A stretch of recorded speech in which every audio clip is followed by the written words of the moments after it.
Tami bilan Yuhi onasinikiga ketdi. Bilasizlar, bunaqa paytda Ra'noxon ozgina stress bo'ladi, chunki opalari yo'qligi uchun yonida har doim so'rayveradi.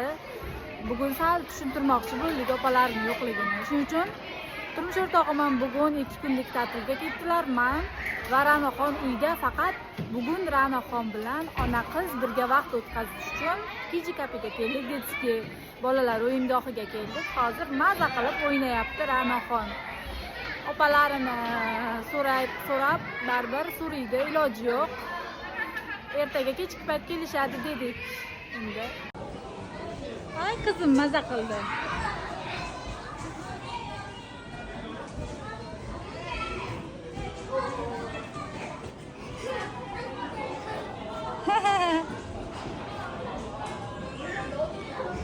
Ba'zida shunaqa paytda ona qiz maza qilib o'ynaymiz.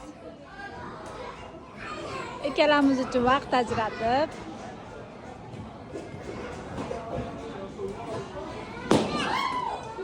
Ana shar yorilib ketdi, shar, yuragim yorildi ya. Shar bilan birgalikda. Bizlar uyimizdagi sharlar ham hali ham turibdi.